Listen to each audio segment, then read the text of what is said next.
comenzando con un tema muy importante, ¿no? El tema de lo que es la historia de la economía. Y bueno, en una situación diferente a la que nosotros usualmente la hacemos, pues, ¿no? Básicamente lo hacemos de forma presencial, ¿no? Y en este momento lo vamos a hacer en forma virtual, ¿no? Pero igual tenemos las herramientas como para poder hacer la clase también en forma normal. Igual cualquier tema que tengan, lo podemos ir viendo en el camino, ¿no? No hay ningún problema. Igual tenemos varias semanas para poder avanzar y poder seguir nuestra clase en forma normal, ¿no? No sé si tienen alguna preguntita antes de comenzar. 12:10 comenzamos.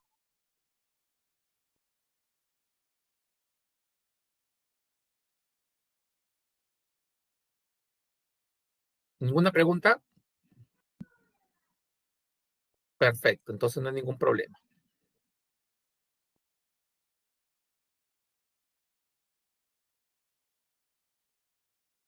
Listo, entonces voy a cargar las diapositivas, le voy a compartir pantalla para lo que es el curso de hoy, o supongo que ustedes también tienen su material, ¿no? Yo dictaré los días lunes, ¿no? Bueno, yo estoy en el aula 10, entiendo que voy a dictar de lunes, todos los lunes, de 12:10 a 1:05, que ese es mi curso que dictaré, el curso de economía, ¿no?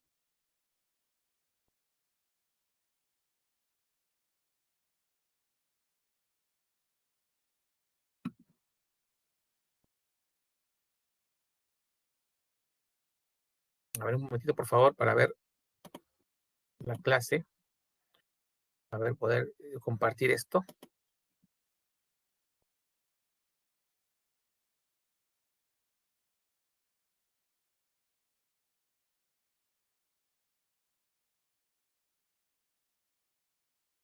A ver, jóvenes, ¿todos pueden visualizar la información?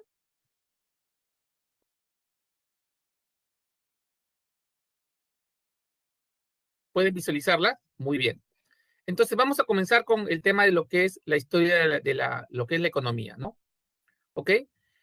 Vamos a la semana 1, vamos a ver un poquito de historia. Básicamente es un tema introductorio, ¿no? Básicamente es conocer un poquito de dónde data el tema de economía, ¿no? Creo que ustedes ya lo vieron en su clase en el colegio, ya de alguna forma más o menos preliminar. Aquí vamos a hacer un pequeño recordatorio, más que nada de lo que han visto, ¿no?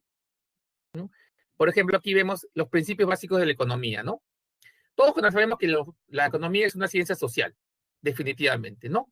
Básicamente porque administra los recursos escasos, los recursos que tenemos alrededor de nosotros, ¿no?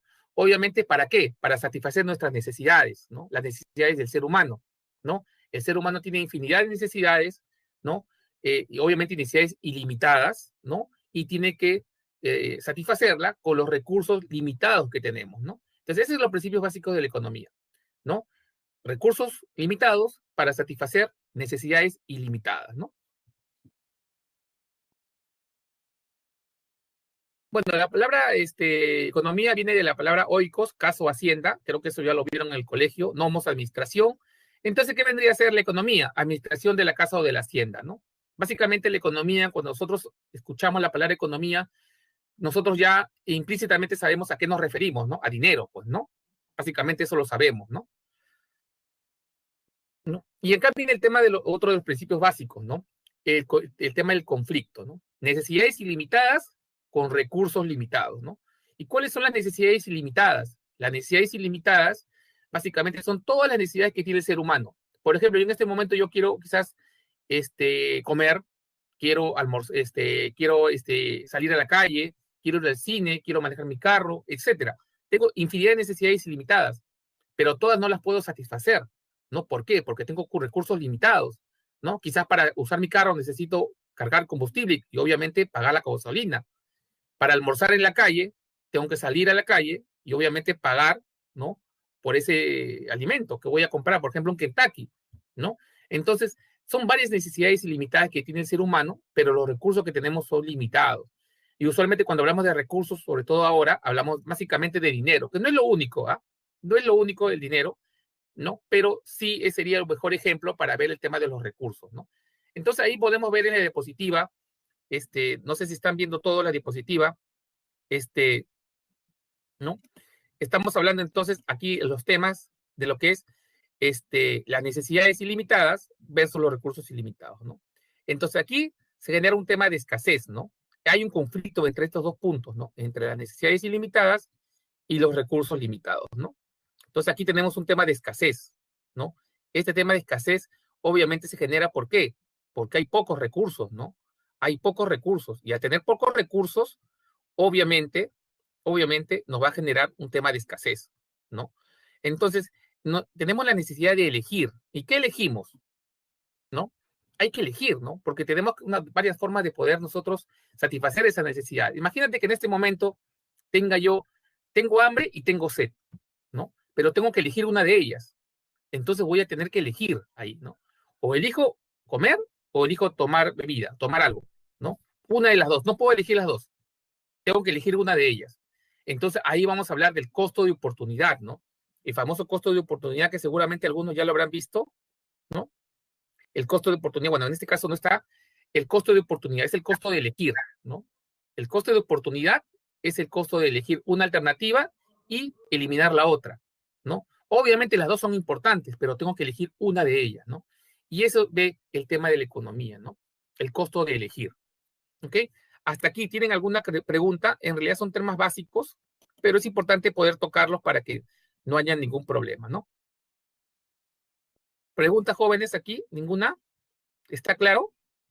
Lo que estamos hablando de economía, administra conflictos, necesidades ilimitadas versus recursos limitados, ¿no? ¿Sí?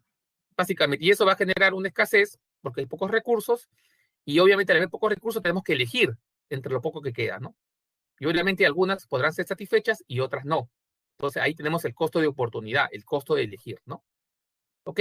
Entonces vamos a seguir la siguiente parte de lo que es la evolución histórica, ¿no?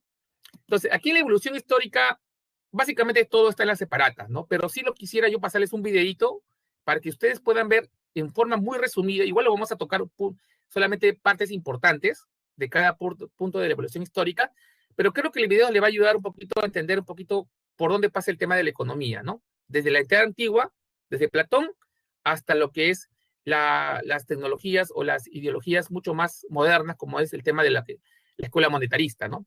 O la escuela keynesiana. Lo vamos a ver en un momento. Permíteme compartirles un video que va a durar aproximadamente 10 minutitos, pero sí les pido por favor mucha atención porque les va a ayudar a tener claro el tema de la economía, ¿no? ¿Ok? Denme un minuto, por favor.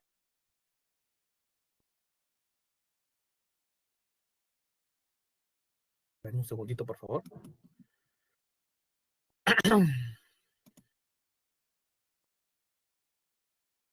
A ver.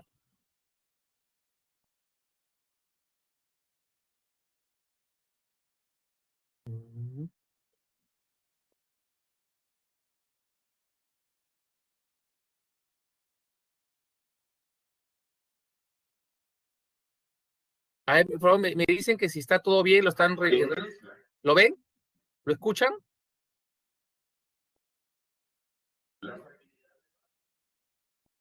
Vamos a comenzar de nuevo, ¿ya? Para que todos lo puedan ver, ¿ya? Escuchen muy bien porque esta es la historia de la economía, ¿ya? Va a ser un resumen de lo que estamos viendo, igual lo vamos a tocar en las separatas.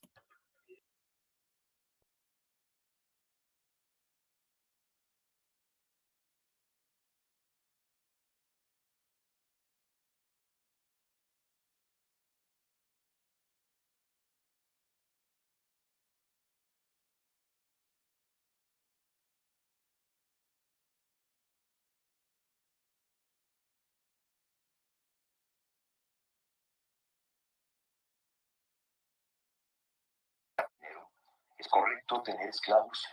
Tengo algunas dudas, pero de que el lucro es una infamia, estoy seguro.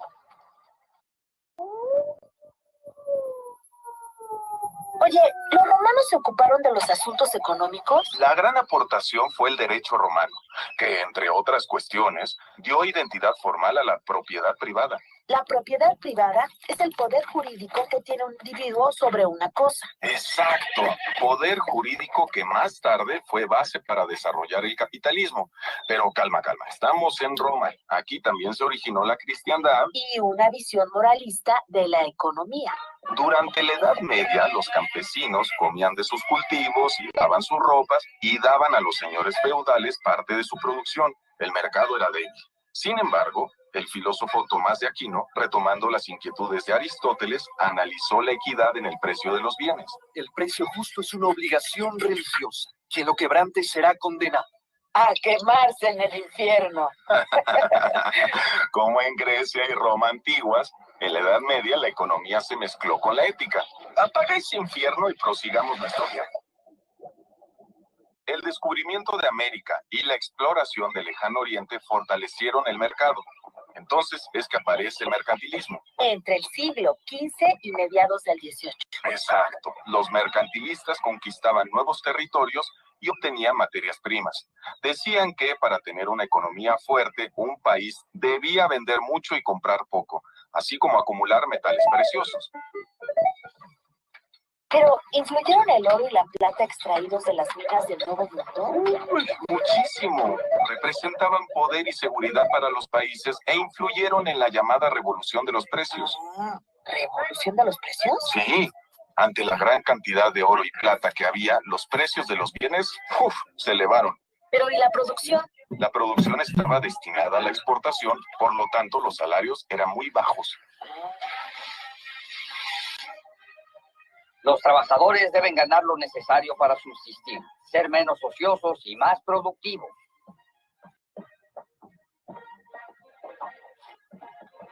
A mediados del siglo XVIII surge en Francia la fisocracia. Fue una escuela de pensamiento contraria al mercantilismo y poca influencia.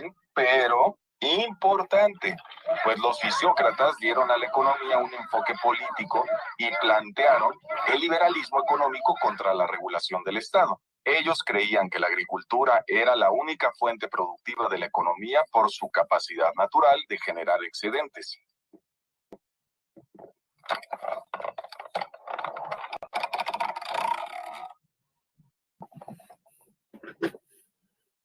Y a los productos de fábrica los consideraban estériles por no poder multiplicarse igual que una semilla.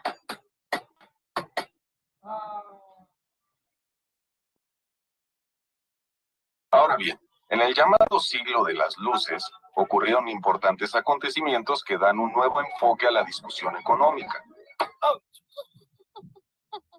Se divulgaron grandes tratados políticos y filosóficos, entre ellos una investigación sobre la naturaleza y causas de la riqueza de las naciones del escocés Adam Smith, obra que da inicio a la escuela clásica, que es la primera escuela moderna de economía.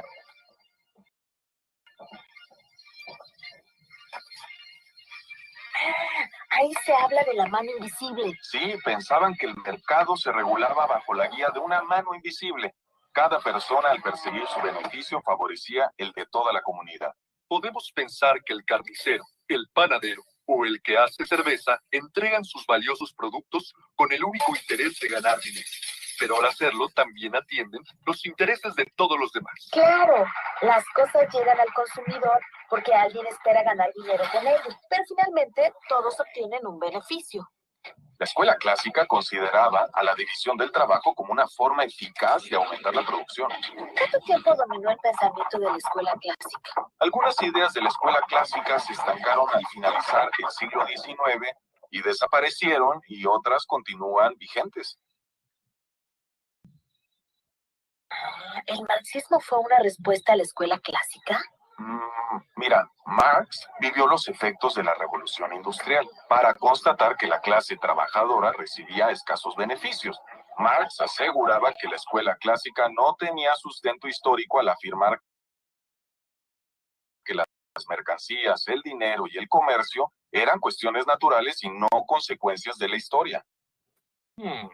La sociedad capitalista está conformada por dos clases sociales, capitalistas y obreros, cuyos intereses son irreconciliables. En su obra, El Capital, Marx analizó las bases económicas de la sociedad moderna, el modo de producción capitalista, la formación y lucha de clases, así como las leyes que rigen el desarrollo histórico de la economía. Oye, pero Marx coincidía con los clásicos al decir que el trabajo es la única fuente generadora de valor. Sí, pero también aseguraba que el capitalista se queda con una parte del valor generado por el obrero. La plusvalía. Exactamente. Además, Marx decía que el capitalista, buscando aumentar la producción, reinvertía parte de esa riqueza en tecnología, desplazando a los obreros y formando lo que se conoce como ejército industrial de reserva, mismo que reducía los salarios y generaba más miseria. Ajá, también disminuía el consumo y aumentaba las mercancías en circulación. Un círculo vicioso. Ahora, diversos pensadores en distintos países y casi al mismo tiempo analizaron el comportamiento del mercado y los precios. Muchos coincidieron en sus ideas y crearon la corriente neoclásica. O sea que influyó la prosperidad que estaba ocurriendo en las sociedades occidentales. Claro. Además, en la investigación y el conocimiento científico, había un clima optimista que contagió a los pensadores neoclásicos, quienes hicieron suya la fe en el progreso y la bondad de sus resultados. Los neoclásicos fueron los primeros en aplicar el análisis matemático a la economía. Así es. Además, aseguraban que los individuos eligen razonablemente para obtener beneficios, sean consumidores o productores, y eso favorece al mercado. Para ellos la competencia era básica. El vendedor siempre querrá cobrar más y el consumidor querrá pagar menos. Al haber competencia, la oferta y la demanda llegan a un precio que equilibra las expectativas de ambas. El mercado se arregla solo y los precios se equilibran. Algo así como la mano invisible de Smith. ¿Aceptaban que el Estado interviniera? No, hombre, ni tampoco la existencia de monopolios. ¿Cuánto declina la estrella de los neoclásicos? En los años 20 empezó a recibir severos cuestionamientos por su limitada capacidad de respuesta. Definitivamente la crisis financiera de 1929, la caída en la producción y el desempleo masivo. Fue su desgracia. Bueno. Ellos sostenían que la economía lograría el equilibrio por sí misma sin intervención del Estado. Pero la economía se colapsó. Sí, hubo una recesión, pero años después, John Keynes publicó su obra Teoría General de Ocupación, el Interés y el Dinero, que da inicio a la revolución keynesiana, aunque la escuela neoclásica no muere del todo. Creo que estoy escribiendo un libro sobre teoría económica que producirá una gran revolución en la manera de pensar del mundo sobre los problemas económicos. Supongo que no enseguida, sino en el curso de los próximos 10 años. Pero, atención, la escuela neoclásica no termina aquí. ¿No? ¿Por qué? ¿Qué más dice Keynes? Entre otras cosas, que el mercado por sí mismo no puede arreglar sus desajustes y que el Estado debe intervenir en la economía a través de inversiones públicas. Como la construcción de grandes obras. Sí, en parte. Al principio, las ideas de Keynes encontraron resistencia entre los principales economistas norteamericanos, pero con el tiempo fueron aceptadas. Entonces, siguen vigentes. Bueno, sí. Después de la crisis del 29, la corriente neoclásica reformula su pensamiento, tomando lo mejor y estableciendo lo que se conoce como la síntesis neoclásica. Entiendo. Una vez más, hay un reacomodo de ideas. En el transcurso del siglo XX surgieron nuevas corrientes como la escuela monetarista, liderada por Milton Friedman. Él propuso regular la cantidad de dinero en circulación para controlar la inflación y adaptó una antigua teoría del dinero. A largo plazo, las variaciones de la oferta de dinero influyen en el nivel general de los precios, pero no afectan a la producción ni al empleo. Uy, suena complicado. Oye, ¿quiénes son los líderes actuales? Mira, en este momento existen otras escuelas o corrientes de pensamiento como las expectativas racionales o los post-keynesianos, pero no hay escuela líder. Continúa el debate, pues los desequilibrios de la economía siguen sorprendiéndonos. Digamos que no hay escuela con bola de cristal. Bueno, es que el pensamiento económico busca precisión para anticiparse a los problemas y encontrar equilibrio, pero... Insisto, por eso sería bueno contar con una bola de cristal. Así todos los economistas estarían de acuerdo. Yo creo que ni con una bola de cristal se pondrían de acuerdo. Decía Bernard Shaw, Si se colocaran a todos los economistas uno al lado del otro, aún así no llegarían a una conclusión.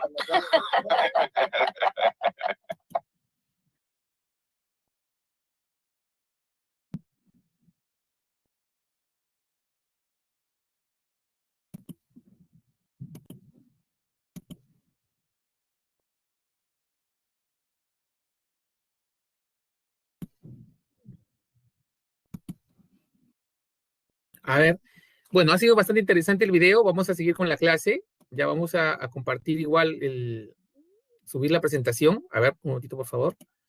Voy a compartir pantalla mejor. A ver. Entonces, nosotros ya lo que hemos visto es básicamente un resumen de lo que es la historia de la economía, ¿no? Obviamente lo hemos hecho bastante resumido, pero creo que ha sido bastante metódico y práctico poder entender un poco cómo ha pasado la economía desde la época antigua hasta la época moderna o transmoderna, ¿no? Como ya al final lo tocaron, no tenemos una bola de cristal para poder definir qué es lo que va a pasar en la economía o cuál es la forma de poder predecir los eventos económicos, ¿no? Y un tema o ejemplo de eso es lo que estamos viviendo en este momento, el tema de la pandemia.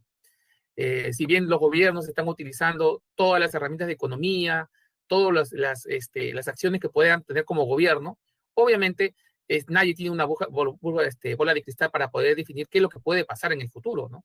Todavía vivimos en un tema de incertidumbre, los negocios están volátiles, la economía peruana y las latinoamericanas, ¿no? Están bastante frágiles, ¿no? El virus todavía no se ha vencido.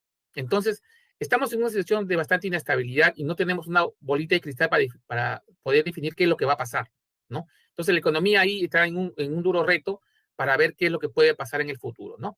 Entonces, vamos a hacer una remembranza de lo que hemos visto, ¿no? En el video que hemos visto, lo hemos visto a partir de Aristóteles, ¿no? Pero Aristóteles tuvo un maestro que se llamó Platón, ¿no? Y él básicamente lo que hace es reconocer la especialización y la división del trabajo, ¿no? Cada tarea tiene que tener un trabajo especializado. Por ejemplo, el artesano, el herrero, ¿no? Y se dividía el trabajo, ¿no? Obviamente había un tema de eficiencia, ¿no? Eficiencia es administrar bien los recursos, ¿no? Para generar mayor productividad, ¿no? Productividad significa tener mayor producción, básicamente, ¿no? Básicamente él consideró que las ganancias o el lucro y el interés sobre dinero como males necesarios, ¿no? Obviamente creo que desde la época antigua sabía un poco el tema de hacer una inversión o generar un tipo de ganancia, ¿no? O de inversión, necesariamente tenía que haber una ganancia, ¿no? Porque obviamente si tú inviertes en un negocio, ¿no? Pensando como ellos pensaban, obviamente tienes que tener una ganancia y creo que nosotros haríamos lo mismo ahora, ¿no? Entonces, eso es lo que decía Platón, ¿no? Él también proyectaba un poco el tema del comunismo, ¿no? O sea, de que el Estado tenía que estar presente siempre, ¿no? Y ahí llega la época de Aristóteles, pues, ¿no? Aristóteles no aceptó mucho la concepción de su maestro, ¿no? Básicamente él defendió la propiedad privada y si se acuerdan del video, él indicó que era necesario el interés, ¿no? Pero era una forma natural, no natural de ganar dinero, ¿no? Pero sí defendía, estaba de acuerdo que debía, si tenías un interés, perdón, una inversión en un negocio, ¿no? Obviamente tenía que haber un interés o una ganancia sobre esa inversión, ¿no? Entonces lo aceptaba, sí, pero defendía la propiedad privada, ¿no? Entonces Aristóteles defendía mucho la propiedad privada. En la Edad Media, como vimos en el video, básicamente desde el siglo V hasta el siglo XIV, más o menos 9 siglos, ¿no? De época oscura, el oscurantismo le decían a la Edad Media. ¿Por qué? Porque la humanidad prácticamente se quedó estancada, ¿no? No hubo muchos avances tecnológicos, no hubo muchos descubrimientos, prácticamente la ideología que se manejaba o las creencias eran de base a la religión, ¿no? Obviamente la religión católica, ¿no? Prácticamente los sacerdotes son los que, o la clase religiosa la que dominaba la humanidad en ese momento, en ese caso Europa, ¿no? Y en estos temas de la Edad Media surgió el famoso padre Santo Tomás de Aquino, ¿no? Que básicamente nos decía, pues, que la tierra, la organización de las personas era en base al feudalismo, ¿no? Un señor feudal, un siervo, ¿no? Básicamente que ellos son los que trabajaban la tierra y obviamente le daban una rentabilidad al señor, ¿no? Al dueño o al feudal, ¿no? Y obviamente propugnaba por un precio justo, ¿no? ¿No? Si no, como dice el dicho, te ibas al infierno, algo así, ¿no? Entonces, eso es lo que se creía, ¿no? Entonces, se basaba mucho en los temas morales, en temas éticos, ¿no? Propios de esa edad, ¿no? De épocas de la religión. Ya obviamente después de la Edad Media, ¿no? Cuando ya comenzaron la humanidad comenzó a crecer un poco más, comenzaron a llegar las nuevas, básicamente, tendencias, ¿no? Lo que es la Edad Moderna. Este de aquí lo vamos a ver al final, esta diapositiva. Con el descubrimiento de América, la caída de Constantinopla en el siglo XIV, siglo XV más o menos, ¿no? Se dio a llegar a una nueva etapa en la historia de la humanidad, ¿no? El comercio con las nuevas colonias, ¿no? No solamente las colonias españolas en América, sino las colonias portuguesas, holandesas, francesas, inglesas, ¿no? Todos sabemos que los ingleses conquistaron de Norteamérica hacia arriba, lo que es Canadá, parte de lo que es Norteamérica, Estados Unidos, ¿no? Francia también llegó a una parte de lo que es Canadá, la parte francesa de Canadá, parte de las Antillas, ¿no? Los portugueses llegaron a lo que es las costas de África, ¿no? Y llegaron a la parte septentrional de África y a las costas del Brasil, ¿no? Y obviamente los holandeses también llegaron a lo que son las Guayanas y lo que es las Antillas, ¿no? Y obviamente los españoles, ya que sabemos dónde llegaron, prácticamente llegaron a México, Centroamérica, Sudamérica, por los países, por el lado del Pacífico. Entonces, se generaron nuevas colonias, ¿no? Nuevos lugares donde se pueda comerciar. Obviamente, como ustedes vieron en el video, no fue un comercio propiamente dicho, sino básicamente se basaba el comercio en el oro y la plata, ¿no? Prácticamente la acumulación de oro y plata, ¿no? Toda la acumulación por parte de esas potencias, ¿no? Y obviamente lo que buscaban era tener mayor poder económico, ¿no? Y para ellos, los mercantilistas, se basaba en el comercio de lo que es el oro y la plata. Y obviamente había un proteccionismo del Estado. El Estado tenía que estar ahí presente siempre, avalando ese tipo de comercio, dando leyes para que ese comercio se realizara, y obviamente las potencias, como indica ahí, Francia, Inglaterra, Alemania y España, por ejemplo, hay falta Holanda y Portugal, ¿no? Pudieran tener el poder sobre ese tipo de riquezas, ¿no? Básicamente lo que hemos visto en el tema de historia, ¿no? Ok, jóvenes, hasta aquí, ¿tienen alguna pregunta, alguna duda? ¿Tenemos alguna duda por aquí? ¿Algo que no esté claro? ¿Está todo claro, jóvenes? Sí, no, alguna consulta. El tema del mercantilismo es bien claro, ¿no? Porque es prácticamente un poquito de historia, ¿no? Esto es lo que tienen que saber. El mercantilismo basaba, ¿no? Vamos a recopilar. En la Edad Media había el feudalismo, ¿no? Y básicamente se propugnaba a través del señor Santo Tomás de Aquino, que defendía un poco el tema de los productos. Obviamente tenía que tener un precio fijo, un precio exacto y un precio justo. Si no cobrabas ese precio justo, lo asociaba mucho con el tema de que te ibas al infierno, tema de ética, ¿no? De valores religiosos, ¿no? Pero ya después de esa Edad Media, ya surgieron, con los nuevos descubrimientos, llegó el tema de lo que es el mercantilismo, ¿no? Que se basaba bastante en comercio, ¿no? El comercio entre las potencias y sus colonias, pero lo único que buscaban era acuñar la mayor cantidad de oro y plata, ¿no? Eso es lo que buscaba. Prácticamente fue como un saqueo en realidad, no fue un comercio en sí, ¿no? Pero los mercantilistas en esa escuela se basaban en el tema del oro y la plata, como los metales preciosos de esa época, ¿no? Hasta aquí yo creo que está bastante claro, ¿no? El tema de los mercantilistas. Vamos a seguir avanzando con el tema de lo que es sus doctrinas. Bueno, como ya les decía, ¿no? Basaba mucho la riqueza aquí en el comercio, en la circulación del dinero, el movimiento del oro y la plata, ¿no? Básicamente ese era su fin, ¿no? Su meta, su objetivo, ¿no? Acuñar la mayor cantidad de metales preciosos de esa época. Y todos sabemos que en la época de la colonia, lo que buscaban los españoles, por ejemplo, era el oro y la plata, ¿no? Postulaban la intervención del Estado, exactamente, postulaban la intervención activa del Estado en la vida económica, justamente lo que le decía, ¿no? ¿Para qué? Para que el Estado pueda garantizar que ese tipo de comercio se siga realizando, ¿no? Obviamente leyes, obviamente de los países opresores a los países oprimidos, ¿no? En este caso, el Perú, en ese caso, ¿no? Entonces, obviamente lo que buscaban era mantener una balanza comercial favorable, que el país llegara con mayor cantidad de oro y plata, ¿no? Obviamente generar una potencia, ¿no? Obviamente, ahora sabemos nosotros que por más oro y plata que España recaudó, no logró hacer la gran potencia que ahora es Estados Unidos o China, ¿no? Entonces, todo eso que pasó en el siglo XVI o siglo XV, en la época del descubrimiento y la colonia, no le sirvió mucho a España, ¿no? Y creo que ni mucho ni a Portugal, ni a Holanda, ni a Francia, ¿no? Básicamente son los países que mayor poder tuvieron, ¿no? Inglaterra sí, porque Inglaterra ahorita es la quinta potencia económica mundial, ¿no? Es un país muy poderoso también, igual un aliado de Estados Unidos, que es la primera potencia mundial. Entonces, obviamente, sabemos muy bien de dónde venimos, pues, ¿no? Nosotros venimos conquistados por los españoles, ¿no? Seguimos siendo países en tercer mundo, y los norteamericanos fueron conquistados por los ingleses, ¿no? Que tienen una forma de visión, de futuro, ¿no? De progreso, ¿no? Y obviamente Estados Unidos ha podido asumir esa herencia, ¿no? Ahí tenemos la escuela fisiocrática, ¿no? También hablamos de la escuela fisiocrática. La escuela fisiocrática básicamente basa su poder en la tierra, ¿no? Para ellos, para los fisiócratas, la tierra es el sustento o el poder de generar riqueza, ¿no? Es el que te da mayor riqueza, que es diferente, era una oposición al mercantilismo, ¿no? Como vimos en el video, la escuela fisiocrática, la única diferencia que te da es que la tierra es el factor de producción, ¿no? Y es el que te va a dar mayor rentabilidad, mayor ganancia, ¿no? Y la única forma que te pueda crear trabajo productivo que era capaz de crear excedente, ¿no?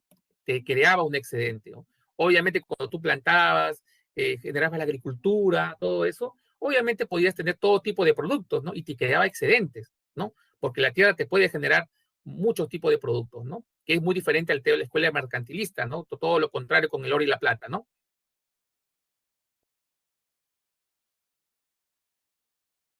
Años después, ya en plena revolución industrial, como vimos en el video, ya apareció la escuela clásica, ¿no? A fines del siglo XVIII en Inglaterra, ¿no?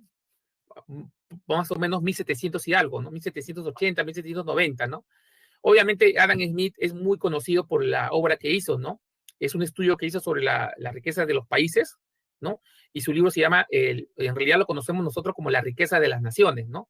Pero en realidad se llama Investigación sobre la naturaleza y causa de la riqueza de las naciones, ¿no? Es por Adam Smith, más conocido como el padre de la economía. Este trabajo surge en el contexto del desarrollo de la revolución industrial y el surgimiento del liberalismo económico. ¿Qué quiere decir el liberalismo económico? ¿No? Que básicamente no debe haber intervención del Estado. Así de simple, jóvenes. Eso es lo que ustedes deben tener presente. En el tema de lo que es la escuela clásica, Adam Smith propugnaba el liberalismo económico. ¿Qué quiere decir liberalismo económico? No intervención del Estado por ningún motivo, ¿no? Entonces, eso es lo que propugnaba, ¿no? Aquí, como indica su planteamiento, ¿no? Se plantea una libertad económica que permite el libre comercio sin intervención del Estado. El Estado no tenía por qué intervenir porque para ellos, para los clásicos, el Estado era un mal que en vez de ayudar era en contra del crecimiento de la población, ¿no? Obviamente basaba mucho su riqueza en el trabajo, ¿no? El trabajo es la fuente de riqueza, ¿no? En la última instancia, esta depende de la división del trabajo y la especialización, ¿no? Hay un tema también que distinguió mucho el tema de lo que es la escuela clásica, el valor de uso y el valor de cambio, ¿no? El valor de uso es básicamente para qué te sirve ese producto, ¿no? ¿No? Por ejemplo, si yo tengo un mouse, ¿no? El valor de uso de ese mouse para mí me va a servir bastante porque yo lo puedo utilizar para poder hacer mis clases y mover y utilizar mis pantallas. Pero como valor de cambio de bienes, un mouse, ¿cuánto costará? 20 soles, 15 soles, 18 soles, ¿no? Entonces, no va a valer mucho quizás, ¿no? Pero para mí, entonces ahí se distingue, los clasistas distinguieron eso, ¿no? El valor de uso y el valor de cambio de los bienes, ¿no? Obviamente,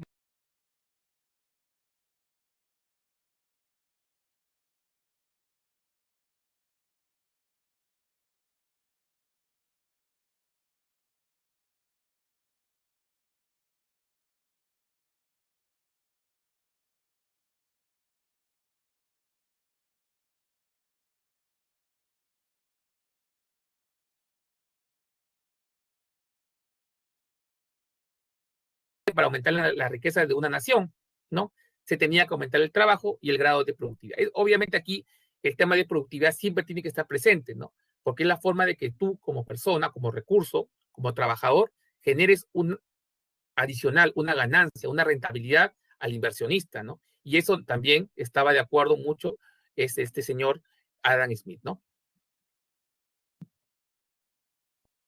Pero en contrario a eso, lo que vimos nosotros también apareció en contrario la famosa escuela socialista, ¿no? La de Carlos Marx y Federico Engels, ¿no? Ustedes mismos vieron en el video, ¿no? Que ambas personas son representantes del socialismo, ¿no? O de la escuela marxista, ¿no? ¿Y qué decía Marx, no?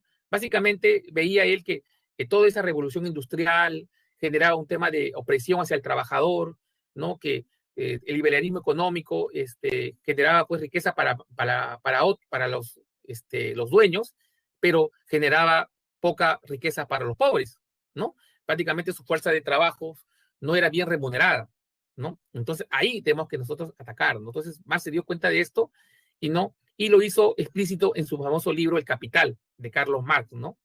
Donde ahí explica el desarrollo económico y social como una constante contradicción entre intereses de la clase predominante con la clase ascendente, ¿no?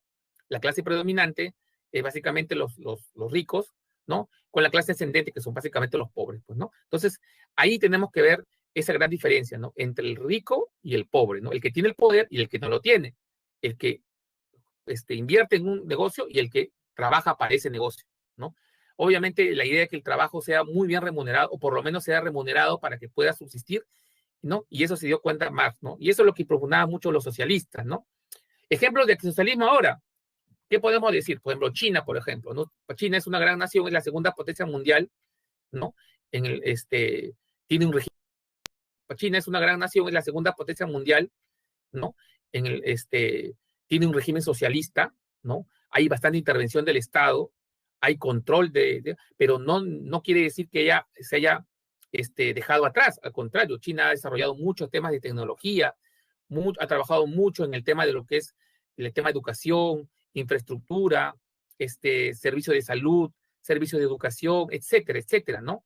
Nosotros mismos podemos ver que hasta los problemas que tuvo hace el año pasado con Google, ¿no? Huawei con Google, generó un poquito también de problemas entre Estados Unidos y China, ¿no? Obviamente China, con el mismo régimen que tiene, ¿no? Que es bastante duro, pero así ha demostrado ser bastante efectivo, ¿no? Obviamente ahorita por eso no tenemos la segunda potencia mundial. Y obviamente está mucho también de la mano de la cantidad de población que tiene, ¿no? Aproximadamente China debe tener, si no me equivoco, alrededor de 1.100 millones de habitantes, ¿no? 1.100 millones de habitantes, prácticamente el 10%, 8% de la población mundial, ¿no? Que está alrededor de 7.000 millones, ¿no? Entonces, es básicamente una gran potencia, ¿no? Y ese es un modelo del socialismo, por ejemplo, ¿no? Otros regímenes que practican el socialismo, por ejemplo, es Corea del Norte, que está bastante retrasado también, ¿no? Vietnam, que también tiene un gobierno bastante ordenado. Cuba, que está en proceso de cambios, ¿no? Ahorita en proceso de cambios, todavía que la inversión está llegando, pero todavía mantiene un régimen de control todavía del Estado, ¿no? En otro tipo de país que maneja el tema socialista, pero lo hace muy mal, es Venezuela, ¿no?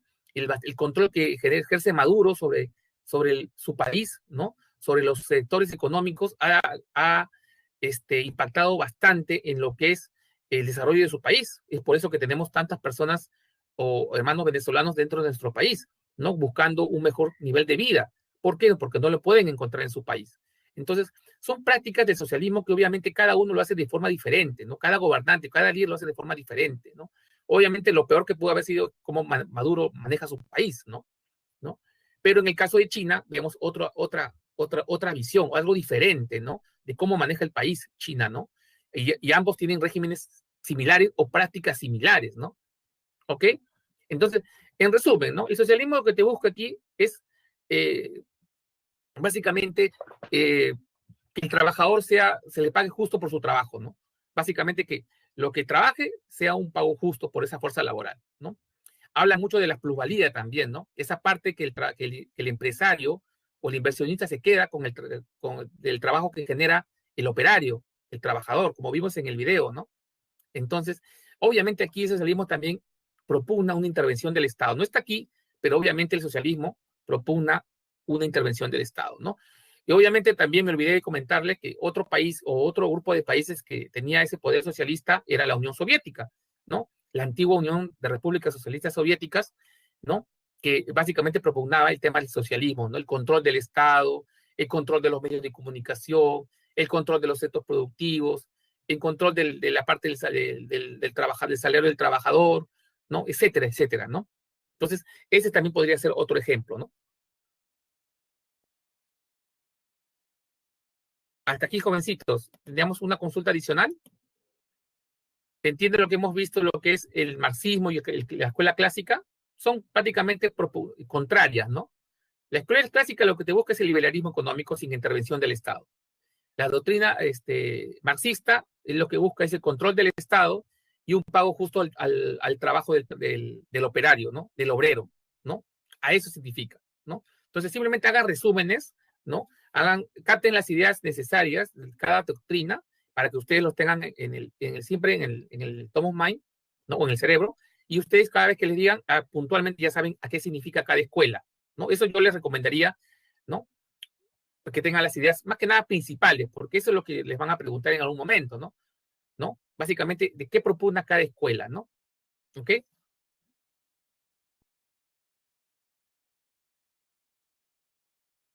Y la escuela neoclásica, ¿no? Todos vimos nosotros que salió después de la escuela socialista, todo eso, apareció la famosa escuela neoclásica, ¿no? Algo diferente a la escuela clásica, pero aquí la escuela clásica, como vimos una balanza, ¿se acuerdan? Una balanza de oferta y demanda, ¿no? Eso es lo que busca la escuela neoclásica. También defiende el liberalismo económico, pero los precios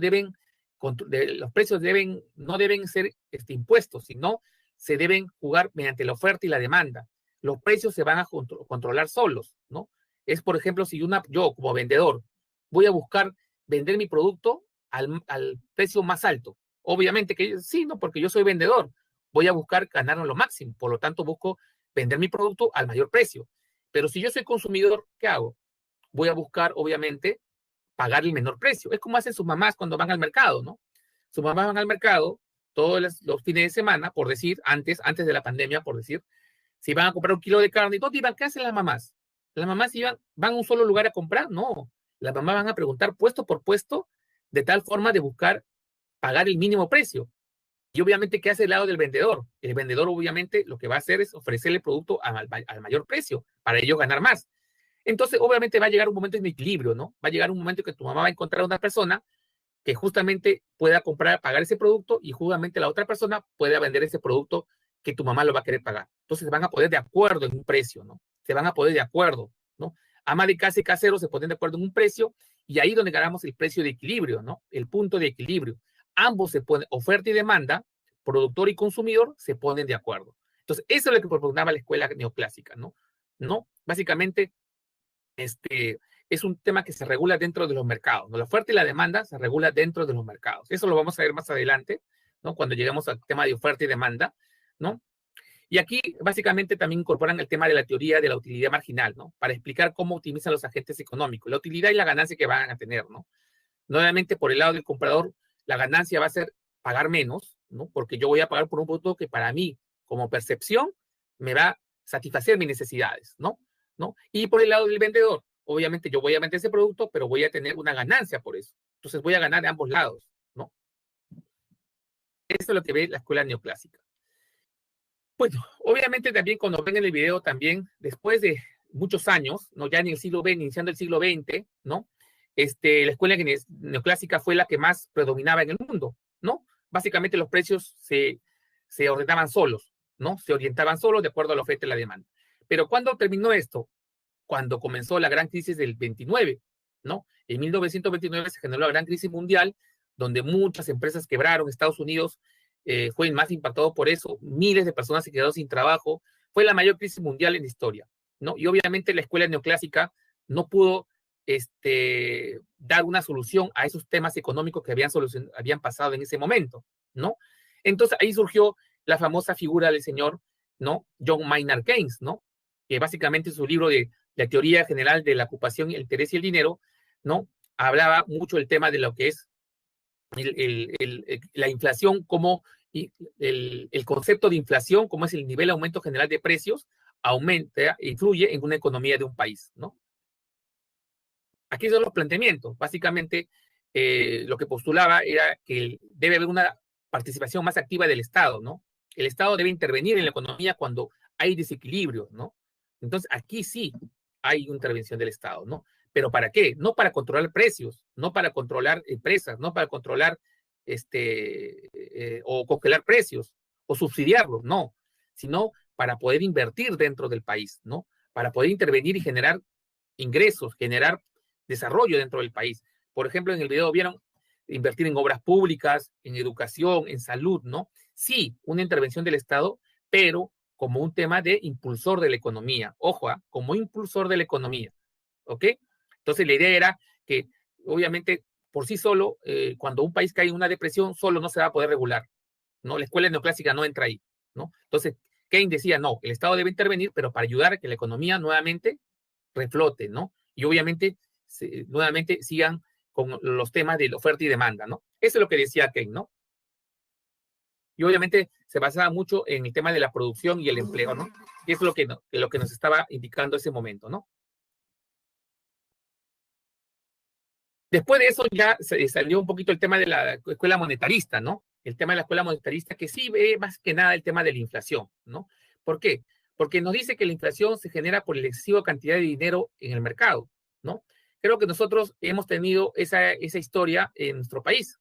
No sé si ustedes ya alguna vez habrán escuchado la historia de Alan García, ¿no? Cuando en el gobierno del 85 al 90 comenzó a producir bastante o fabricar bastante a través del Banco Central de Reserva, fabricar bastante dinero, pero ese dinero no tenía un soporte monetario, soporte técnico, ¿no? Obviamente tú al emitir dinero en forma indiscriminada, sin un sustento técnico, te va a generar inflación. Es lo que pasó en esa época, ¿no?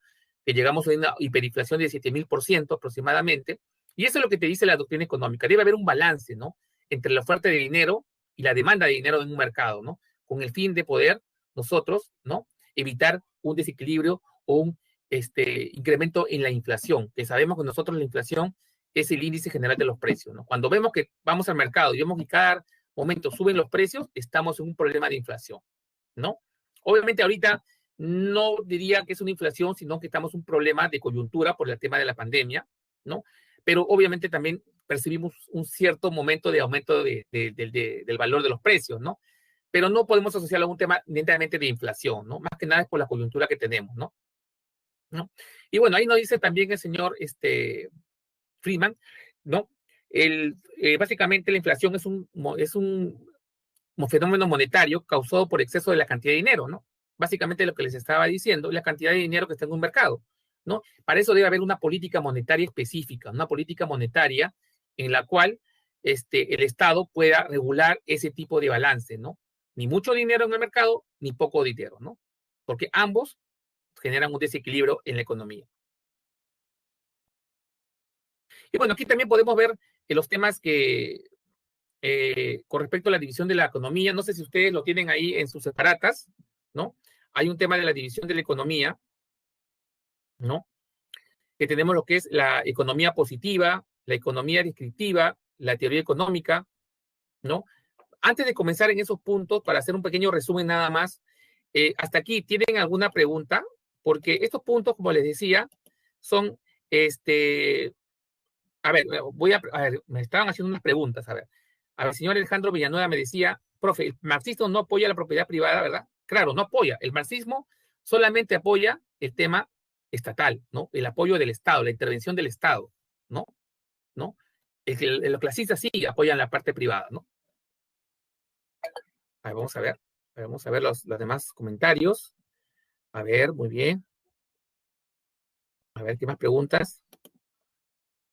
La principal diferencia entre la escuela neoclásica es que la escuela neoclásica propugnaba que había una oferta y demanda, ¿no? Los precios se regulaban solos, a través de la oferta, que es los productores, y a través de la demanda, que son los consumidores, ¿no? Es justamente el ejemplo que les ponía del ama de casa que iba al mercado a comprar carne, ¿no? En cambio, la escuela clásica, ¿qué te decía? ¿No? Básicamente había el comercio, ¿no? El comercio, diferente. Obviamente no te hablaba mucho del tema del control de precios, ¿no? Pero sí, no había ninguna intervención del Estado, ¿no? Entonces, eso es lo que nos propugnaba tanto la escuela clásica como la neoclásica, ¿no? Obviamente en la escuela neoclásica también había un tema matemático, ¿no? Ya había temas científicos que podías aplicar, ¿no? En la escuela clásica no. En la clásica no, básicamente Adam Smith hablaba mucho del tema del comercio, ¿no? De la riqueza de las naciones, ¿no? Del comercio y obviamente del liberalismo económico, ¿no? que obviamente que no había intervención del Estado, ¿no? No había por nada intervención del Estado. ¿Ok? ¿Alguna consulta adicional? A ver, la ventaja comparativa, cuando hablamos de ventajas comparativas, hablamos de los temas de, por ejemplo, si yo tengo como Perú, cuando hablamos de ventaja comparativa, hablamos de países, ¿ah? Hablamos de países, ¿ya? Por ejemplo, Chile y Perú, ¿no? Chile es bueno produciendo vinos, ¿no? Todos sabemos que bueno, el vino argentino también, pero bueno, imagínate el vino chileno, ¿no? Esa es su ventaja comparativa con respecto al peruano, ¿no? Al Perú. Pero ¿cuál es la ventaja comparativa de Perú con respecto a Chile? Nosotros producimos quizás el mejor pisco del mundo, ¿no? Aparte que el pisco es peruano, ¿no?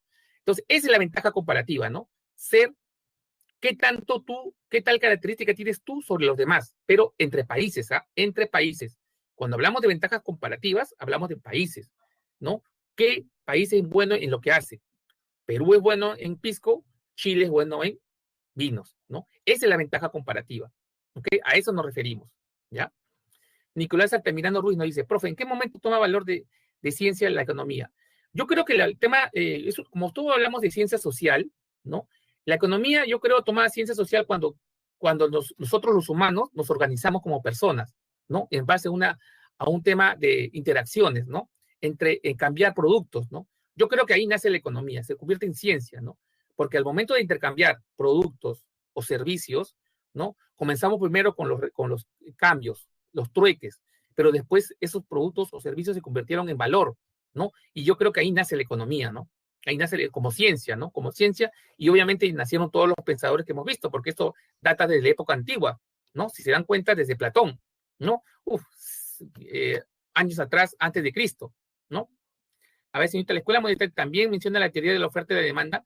En realidad, cuando tú hablas de la escuela monetarista, hablamos de un tema de la inyección de dinero, ¿no? Básicamente dentro del mercado, pero sí, intrínsecamente también te habla de la oferta y la demanda, ¿no? Porque la oferta y la demanda, cuando veamos nosotros en la sesión 5, si no me equivoco, te va a hablar de que la oferta y la demanda también influyen en el tema de la inflación, ¿no? Pero en el caso de la escuela monetarista te habla específicamente, solamente como escuela, de lo que es, ¿no?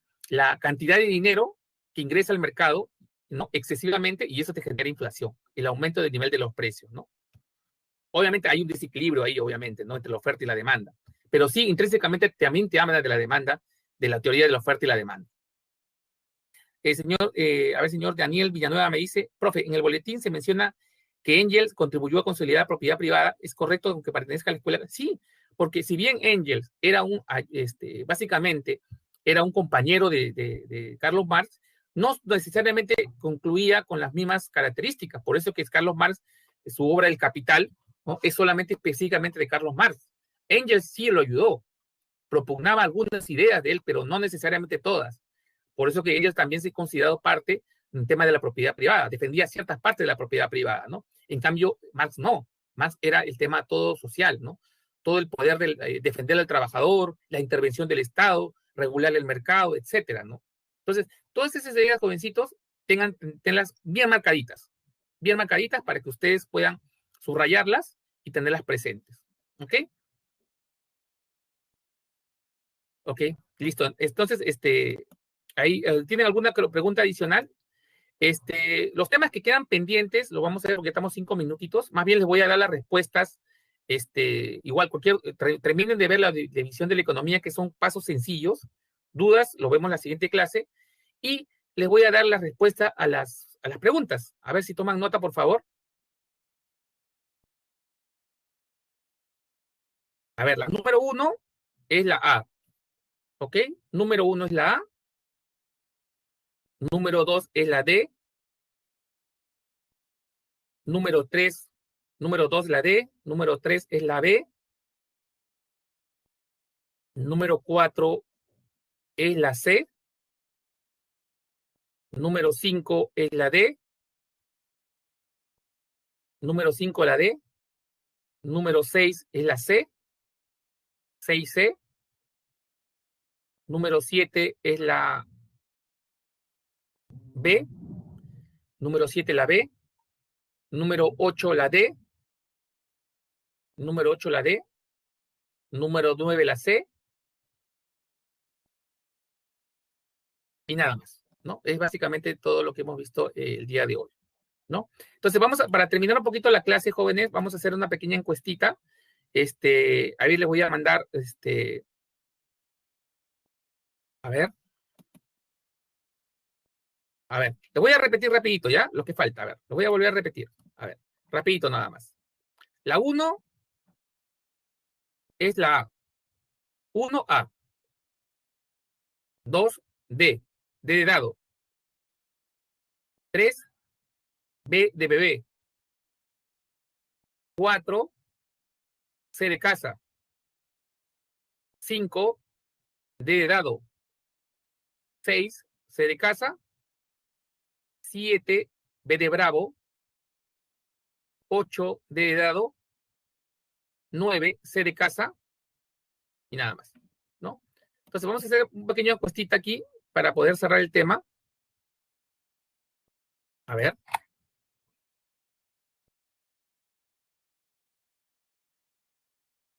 Básicamente, ¿qué les ha parecido la clase de hoy, no? Básicamente sería la pregunta, ¿no? Entonces, ¿qué les ha parecido la sesión el día de hoy? Ahí les doy la encuesta, por favor. A ver, ustedes, por favor, ahí les pido que ustedes lo marquen, ¿no? Y tengan todas sus presentaciones, sus observaciones. Son muy importantes sus feedback para poder ir mejorando, ¿no? Y obviamente la idea es que ustedes aprendan, ¿no? En forma didáctica, en forma amena y comprensible, ¿no? Y obviamente captando las ideas principales, ¿no? Principales para que tengan ustedes claridad de lo que se va a preguntar, ¿no? Profesor Ramos. ¿Sí? Profesor, le quedan 2 minutos para que finalice la clase. No se olvide de hacer su encuesta.